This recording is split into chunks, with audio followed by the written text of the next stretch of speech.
ಸ್ನೇಹಿತರೆ, media masters ನ್ಯೂಸ್ಗೆ ಸ್ವಾಗತ. ಗೆಳೆಯರೆ, ದೇಶದಲ್ಲಿ ಮುಂಗಾರು ಆರಂಭ ಆಗ್ತಾ ಇದ್ದಾಗೆ ಅವಾಂತರಗಳು ಕೂಡ ಶುರುವಾಗಿವೆ. ಕೆಲವು ಕಡೆಗಳಲ್ಲಿ ಮಳೆಯ ಆರ್ಭಟ ಜೋರಾಗಿದೆ. ಅಸ್ಸಾಂ, ಪಶ್ಚಿಮ ಬಂಗಾಳ, ಸಿಕ್ಕಿಂ, ಅರುಣಾಚಲ ಪ್ರದೇಶ, ಹಿಮಾಚಲ ಪ್ರದೇಶ, ಉತ್ತರಾಖಂಡ, ದೆಹಲಿ, ಗುಜರಾತ್, ಮಧ್ಯಪ್ರದೇಶ, ಮಹಾರಾಷ್ಟ್ರದ ಪಶ್ಚಿಮ ಭಾಗ, ಕರ್ನಾಟಕದ ಪಶ್ಚಿಮ ಘಟ್ಟಗಳು ಹಾಗೂ ಕರಾವಳಿ ಜಿಲ್ಲೆಗಳು, ಕೇರಳದ ಕರಾವಳಿ ತೀರಗಳಲ್ಲಿ ಅತಿ ಹೆಚ್ಚಾಗಿ ಮಳೆ ಆಗ್ತಾ ಇದೆ. ಇದರಿಂದ ನದಿ ತೊರೆಗಳೆಲ್ಲ ಉಕ್ಕಿ ಹರಿತಾ ಇದ್ದು ಜಲಾಶಯಗಳಿಗೆ ಜೀವಕಳೆ ಬರ್ತಾ ಇದೆ. ಇಂಥ ಸಂದರ್ಭದಲ್ಲೇ ಬಿಹಾರದಲ್ಲಿ ಕಳೆದ 20 ದಿನಗಳಿಂದ ಭರ್ಜರಿ ಸುದ್ದಿಯೊಂದು ಹರಿದಾಡ್ತಾ ಇದೆ. ಯಾಕೆಂದ್ರೆ ಆ 20 ದಿನಗಳಲ್ಲಿ ಬರೋಬ್ಬರಿ 10 ಸೇತುವೆಗಳು ಕುಸಿದು ಹೋಗಿವೆ. ಈಗ ಬಿಹಾರದ ಸೇತುವೆಗಳ ವಿಷಯ ಹೇಗಾಗಿದೆ ಅಂದ್ರೆ, ಮುಂದೆ ಸೇತುವೆ ಇದೆ ಎಚ್ಚರ ಅನ್ನುವಂತಹ ಟ್ರಾಲ್ಗಳು ಕೂಡ ಓಡಾಡುವಂತಾಗಿದೆ. ಅಂದ್ರೆ ಬಿಹಾರದ ಯಾವುದೇ ಸೇತುವೆ ಮೇಲೆ ಓಡಾಡೋಕ್ಕೂ ಮುನ್ನ ತುಂಬಾ ಎಚ್ಚರವಾಗಿರಿ ಅನ್ನೋದನ್ನ ಅವು ಸೂಚಿಸ್ತಾ ಇವೆ. ಹಾಗಾದ್ರೆ ಬಿಹಾರದಲ್ಲಿ ಸೇತುವೆಗಳು ಕುಸಿಯೋದಕ್ಕೆ ಕಾರಣ ಆಗ್ತಾ ಇರೋದಾದ್ರೂ ಏನು? ಅಲ್ಲಿ ಕಳಪೆ ಕಾಮಗಾರಿ ನಡೆದಿದ್ಯಾ ಅಥವಾ ಮಳೆಯ ಅಬ್ಬರಕ್ಕೆ ಸೇತುವೆಗಳು ಕುಸಿದು ಹೋಗ್ತಾ ಇವೆಯಾ? ಪ್ರತಿಪಕ್ಷಗಳು ಈ ಬಗ್ಗೆ ಸರ್ಕಾರದ ವಿರುದ್ಧ ಮಾಡ್ತಾ ಇರುವಂತ ಆರೋಪಗಳು ಏನು ಅನ್ನೋದ್ರ ಬಗ್ಗೆ ಒಂದಷ್ಟು ಮಾಹಿತಿಯನ್ನ ನಾವಿಲ್ಲಿ ನೋಡೋಣ.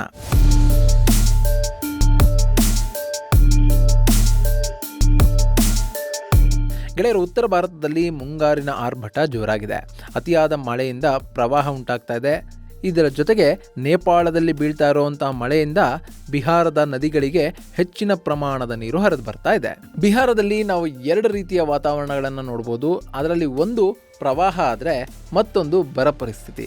ಮಳೆಗಾಲದಲ್ಲಿ ಬಿಹಾರದ ನದಿಗಳು ಉಕ್ಕಿ ಹರಿಯುವ ರಭಸ ಎಷ್ಟಿರುತ್ತೆ ಅಂತಂದ್ರೆ, ಪ್ರತಿ ಮಳೆಗಾಲದಲ್ಲೂ ಬಿಹಾರದ ಒಂದಷ್ಟು ಭಾಗಗಳು ಪ್ರವಾಹ ಪೀಡಿತ ಆಗೇ ಆಗತ್ವೆ. ಅದರಲ್ಲೂ ಕೋಶಿ ನದಿಯ ಅಬ್ಬರ ಹೆಚ್ಚಾಗಿ ಬಿಟ್ರೆ ಬಿಹಾರದಲ್ಲಿ ಖಂಡಿತವಾಗೂ ಪ್ರವಾಹ ಉಂಟಾಗುತ್ತೆ. ಹೀಗಾಗಿನೇ ಬಿಹಾರದಲ್ಲಿ ಕೋಶಿ ನದಿಗೆ ಕಣ್ಣೀರಿನ ನದಿ ಅಂತ ಕರೆಯೋದು. ಹೀಗೆ ಬಿಹಾರದಲ್ಲಿ ಮಳೆಗಾಲ ಶುರುವಾಗ್ತಿದ್ದಾಗೆ ನದಿಗಳಲ್ಲಿನ ನೀರು ಹೆಚ್ಚಾಗುತ್ತೆ, ಪ್ರವಾಹ ಉಂಟಾಗುತ್ತೆ. ಅದರ ಜೊತೆಗೆ ಈ ಬಾರಿ ಮತ್ತೊಂದು ಅವಘಡ ಕೂಡ ನಡೀತಾ ಇದೆ, ಅದು ಸೇತುವೆಗಳ ಕುಸಿತ.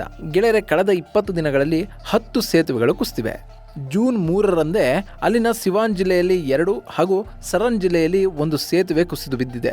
ಇನ್ನು ಜೂನ್ 4ರಂದು ಸರನ್ ಜಿಲ್ಲೆಯಲ್ಲೇ ಮತ್ತೊಂದು ಸೇತುವೆ ಕುಸಿದಿರುವ ವರದಿಯಾಗಿದೆ.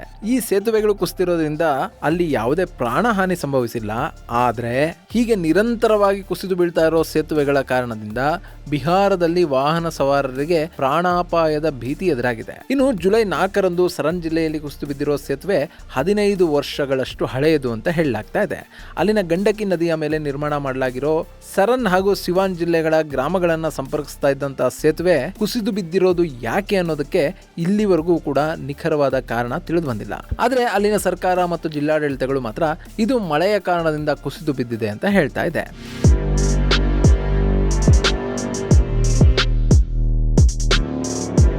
ಗೆಳೆಯರೆ, ಈ ಸೇತುವೆಗಳ ಕುಸಿತ ಆರಂಭ ಆಗಿದ್ದು ಜೂನ್ 18ರಿಂದ. ದೇಶದಲ್ಲಿ ಹೊಸ ಸರ್ಕಾರ ರಚನೆಯ ಬಗ್ಗೆ, ರಾಹುಲ್ ಗಾಂಧಿ ವಿಪಕ್ಷ ನಾಯಕರಾಗೋದ್ರ ಬಗ್ಗೆ ಚರ್ಚೆಗಳು ನಡೀತಾ ಇರುವಾಗಲೇ ಬಿಹಾರದಲ್ಲಿ ಸೇತುವೆಗಳ ಕುಸಿತ ಆರಂಭ ಆಯಿತು.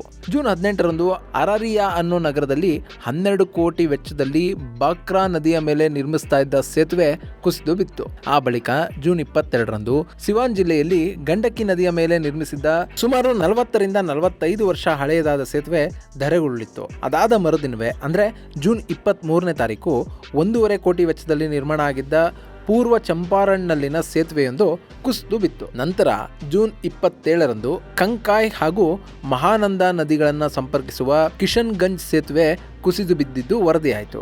ಅದರ ಬೆನ್ನಲ್ಲೇ ಜೂನ್ 28ರಂದು ನಿರ್ಮಾಣ ಹಂತದಲ್ಲಿದ್ದ ಮತ್ತೊಂದು ಸೇತುವೆ ಮಧುಬನಿ ಜಿಲ್ಲೆಯ ಜಂಜರ್ಪುರ್ನಲ್ಲಿ ಕುಸಿದು ಬಿದ್ದು ಈ ಪಟ್ಟಿಯನ್ನ ಸೇರ್ಕೊಳ್ತು. ಮತ್ತೆ ನಾಳೆ ಇನ್ಯಾವ ಸೇತುವೆ ಕುಸಿದು ಬೀಳುತ್ತೆ ಅಂತ ಕಾಯ್ತಾ ಇದ್ದ ಜನರಿಗೆ ಅಲ್ಲಿ ನಿರಾಸೆ ಆಯಿತು. ಯಾಕೆಂದರೆ ಜೂನ್ 29ನೇ ತಾರೀಕು ಅಲ್ಲಿ ಯಾವುದೇ ಸೇತುವೆ ಕುಸಿದು ಬೀಳಲಿಲ್ಲ.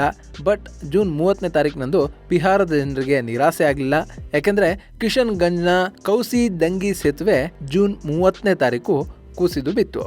ಅಲ್ಲಿಗೆ ಜೂನ್ 18ರಂದು ಶುರುವಾದ ಸೇತುವೆ ಕುಸಿತ ಜೂನ್ 30ರ ಹೊತ್ತಿಗೆ ತನ್ನ ಪಟ್ಟಿಯಲ್ಲಿ 6 ಸೇತುವೆಗಳನ್ನು ಸೇರಿಸಿಕೊಳ್ತು. ಇನ್ನು ಜುಲೈ 3ರಂದು ಸಿವಾನ್ ಜಿಲ್ಲೆಯಲ್ಲಿ 2 ಹಾಗೂ ಸರನ್ ಜಿಲ್ಲೆಯಲ್ಲಿ 1 ಸೇತುವೆ ಕುಸಿದು ಬಿದ್ದಿದ್ವು.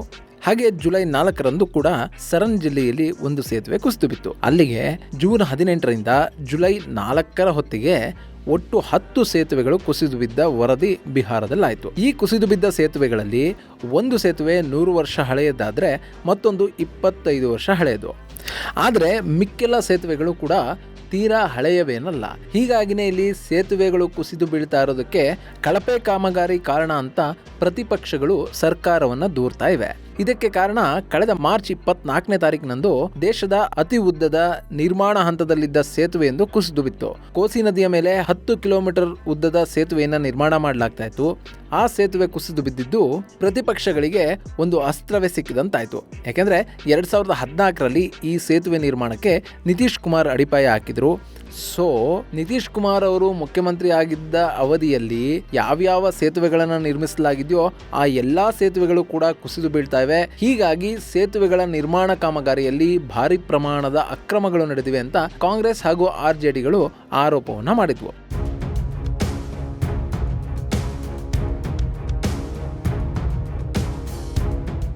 ಇನ್ನು ಪ್ರತಿಪಕ್ಷಗಳ ಆರೋಪಕ್ಕೆ ತಿರುಗೇಟನ್ನು ಕೊಟ್ಟಿರುವ ಬಿಹಾರ ಮುಖ್ಯಮಂತ್ರಿ ನಿತೀಶ್ ಕುಮಾರ್ ಈ ಪ್ರಕರಣಗಳನ್ನು ತನಿಖೆಗೆ ವಹಿಸಿದ್ದಾರೆ. ಇಲ್ಲಿ ಸೇತುವೆ ಕುಸಿತಕ್ಕೆ ಕಾರಣರಾದವರ ವಿರುದ್ಧ ಕ್ರಮ ಕೈಗೊಳ್ಳುವಂತೆ ಅಧಿಕಾರಿಗಳಿಗೆ ಸೂಚನೆ ಕೊಟ್ಟಿದ್ದಾರೆ.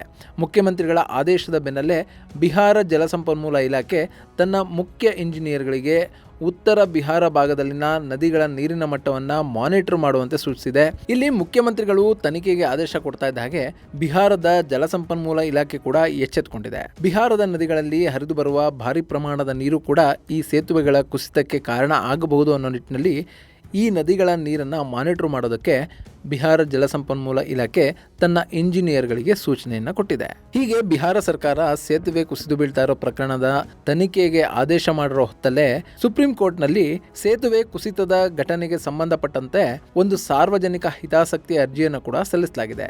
ಈ ಅರ್ಜಿಯನ್ನು ಅಡ್ವೊಕೇಟ್ ಬ್ರಿಜೇಶ್ ಸಿಂಗ್ ಅನ್ನೋರು ಸಲ್ಲಿಸಿದ್ದಾರೆ.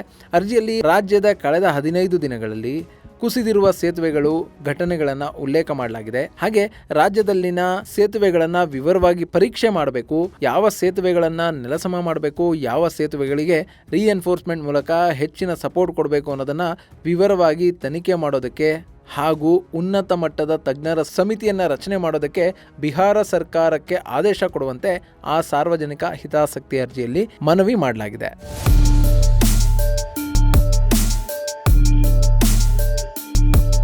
ಗೆಳೆಯರೆ, ಇಲ್ಲಿ ಸೇತುವೆಗಳು ಕುಸಿತಾ ಇರೋದಕ್ಕೆ ಒಬ್ಬೊಬ್ಬರು ಒಂದೊಂದು ಕಾರಣವನ್ನು ಕೊಡ್ತಾರೆ. ಸೇತುವೆಗಳನ್ನು ನಿರ್ಮಾಣದ ಸ್ಟ್ಯಾಂಡರ್ಡ್ಗೆ ತಕ್ಕ ಹಾಗೆ ಕಟ್ಟಿರಲಿಲ್ಲ, ಹಾಗೆ ಕೆಲವೊಂದು ಸೇತುವೆಗಳು ಸರಿಯಾದ ಅಡಿಪಾಯಗಳನ್ನು ಹೊಂದಿರಲಿಲ್ಲ. ಹೀಗಾಗಿ ಸೇತುವೆಗಳು ಪ್ರವಾಹವನ್ನ ತಡೆದುಕೊಳ್ಳದೆ ಕುಸಿತಾ ಇವೆ ಅಂತ ಬಿಹಾರದ ಜಲಸಂಪನ್ಮೂಲ ಇಲಾಖಾ ಅಧಿಕಾರಿಗಳು ಕಾರಣಗಳನ್ನು ಕೊಡ್ತಾ ಇದ್ದಾರೆ. ಮತ್ತೊಂದು ಕಡೆ ಸೇತುವೆಗಳ ನಿರ್ಮಾಣದಲ್ಲಿ ಸರಿಯಾದ ನಿರ್ಮಾಣ ವಸ್ತುಗಳನ್ನು ಬಳಸಿಲ್ಲ, ಹಾಗೆ ಡಿಸೈನ್ ಸ್ಪೆಸಿಫಿಕೇಶನ್ ಕೂಡ ಫಾಲೋ ಮಾಡದೇ ಇರೋ ಕಾರಣದಿಂದ ಈ ಸೇತುವೆಗಳು ಕುಸಿತಾ ಇವೆ ಅಂತ ಕೆಲ ತಜ್ಞರು ಹಾಗೂ ನಿವೃತ್ತ ಇಂಜಿನಿಯರ್ಗಳು ಹೇಳ್ತಾ ಇದ್ದಾರೆ. ಇದೇ ವೇಳೆ ಅತಿಯಾದ ಮಳೆ ಹಾಗೂ ನೇಪಾಳದಿಂದ ಹರಿದು ಬರುವ ಹೆಚ್ಚಿನ ಪ್ರಮಾಣದ ನೀರಿನಿಂದ ಈ ಸೇತುವೆಗಳು ಕುಸಿತಾ ಇವೆ ಅಂತ ಕೆಲ ಸರ್ಕಾರಿ ಅಧಿಕಾರಿಗಳು ಅಭಿಪ್ರಾಯವನ್ನು ವ್ಯಕ್ತಪಡಿಸ್ತಾ ಇದ್ದಾರೆ. ಗೆಳೆಯರೆ, ಇಲ್ಲಿ ಬಿಹಾರದಲ್ಲಿನ ನದಿಗಳು ತುಂಬ ರಭಸವಾಗಿ ಹರಿಯುತ್ತವೆ ಅನ್ನೋದರಲ್ಲಿ ಎರಡು ಮಾತಿಲ್ಲ. ಆದರೆ ಹೀಗೆ ರಭಸವಾಗಿ ಹರಿಯುವ ನೀರು, ಅದರಲ್ಲಿ ಹರಿದು ಬರುವ ನೀರಿನ ಪ್ರಮಾಣ, ಇದೆಲ್ಲವನ್ನು ಕೂಡ ಬಿಹಾರದ ಜಲಸಂಪನ್ಮೂಲ ಇಲಾಖೆ ಲೆಕ್ಕಾಚಾರ ಹಾಕಬೇಕು. ಆ ಲೆಕ್ಕಾಚಾರದ ನಂತರ ಯಾವ ನದಿಗಳ ಮೇಲೆ ಎಷ್ಟು ಬಲಿಷ್ಠವಾಗಿ ನಿರ್ಮಾಣ ಮಾಡಬೇಕು ಅನ್ನೋದರ ವೈಜ್ಞಾನಿಕ ಮಾಹಿತಿಯನ್ನು ತರಿಸ್ಕೊಳ್ಬೇಕು. ಆ ಬಳಿಕವಷ್ಟೇ ಸೇತುವೆಗಳ ನಿರ್ಮಾಣಕ್ಕೆ ಅವಕಾಶವನ್ನು ಕೊಡಬೇಕು. ಆದರೆ ಇಲ್ಲಿ ಇದ್ಯಾವುದು ಕೂಡ ಆಗಿರೋ ಹಾಗಿಲ್ಲ. ಸರ್ಕಾರ ನಿತೀಶ್ ಕುಮಾರ್ ಅವರದಿರಲಿ ಅಥವಾ ಲಾಲು ಪ್ರಸಾದ್ ಅವರ ಪಕ್ಷದ್ದೇ ಆಗಿರಲಿ, ಬಿಹಾರದಲ್ಲಿ ಈ ರೀತಿಯ ಘಟನೆಗಳು ಹೊಸದಾಗಿ ಏನು ನಡೀತಾ ಇಲ್ಲ. ಹೀಗಾಗಿ ಈ ಕಾಮಗಾರಿಗಳ ಹಿಂದೆ ಭ್ರಷ್ಟಾಚಾರದ ವಾಸನೆ ಅಂತೂ ಕಂಡು ಬರ್ತಾ ಇದೆ. ಇನ್ನು ಈ ಬಗ್ಗೆ ನಿತೀಶ್ ಕುಮಾರ್ ಯಾವುದೇ ಸ್ಪಷ್ಟನೆಯನ್ನು ಕೊಟ್ಟಿಲ್ಲ. ಅವರು ನೇರವಾಗಿ ತನಿಖೆಗೆ ಆದೇಶ ಮಾಡಿದ್ದಾರೆ. ಇದು ಕೂಡ ಪ್ರಕರಣವನ್ನ ಮುಚ್ಚಿ ಹಾಕೋದಕ್ಕೆ ನಡೀತಾ ಇರೋ ಹುನ್ನಾರ ಅಂತ ಪ್ರತಿಪಕ್ಷಗಳು ಆರೋಪ ಮಾಡ್ತಾ ಇವೆ. ಒಟ್ನಲ್ಲಿ ಬಿಹಾರದಲ್ಲಿ ನದಿಗಳ ಮೇಲೆ ನಿರ್ಮಾಣವಾಗಿರೋ ಸೇತುವೆಗಳ ಜೊತೆ ಸಾರ್ವಜನಿಕರ ಹಣ ಕೂಡ ಕೊಚ್ಚಿಕೊಂಡು ಹೋಗ್ತಾ ಇದೆ. ಇದಕ್ಕೆಲ್ಲ ತಡೆ ಯಾವಾಗ ಅನ್ನೋ ಪ್ರಶ್ನೆ ಮಾತ್ರ ನಮ್ಮನ್ನ ಕಾಡ್ತಲೇ ಇರುತ್ತೆ. ಹೀಗಾಗಿನೇ ಬಿಹಾರದಂಥ ರಾಜ್ಯಗಳು ಇವತ್ತಿಗೂ ಕೂಡ ಅತ್ಯುತ್ತಮವಾದ ಮೂಲಭೂತ ಸೌಕರ್ಯಗಳನ್ನು ಪಡೆಯೋದಕ್ಕೆ ವಿಫಲ ಆಗ್ತಾ ಇರುವಂಥದ್ದು. ಒಂದು ಕಾಲದಲ್ಲಿ ಇಡೀ ಭಾರತದ ರಾಜಧಾನಿಯನ್ನು ತನ್ನಲ್ಲಿ ಇಟ್ಕೊಂಡಿದ್ದಂತಹ ಬಿಹಾರದಲ್ಲಿ ಈಗ ಇಂತಹ ದುಸ್ಥಿತಿ ಬಂದಿರೋದು ಮಾತ್ರ ನಿಜಕ್ಕೂ ವಿಪರ್ಯಾಸ. ಇದು ಗೆಳೆಯರೆ, ಬಿಹಾರದಲ್ಲಿ ಕುಸಿತಾ ಇರೋ ಸೇತುವೆಗಳ ಬಗ್ಗೆ ಒಂದಷ್ಟು ಮಾಹಿತಿ. ಮುಂದಿನ ವಿಡಿಯೋದಲ್ಲಿ ಮತ್ತೊಂದು ವಿಶೇಷವನ್ನು ನಿಮ್ಮ ಮುಂದಿಡ್ತೀನಿ.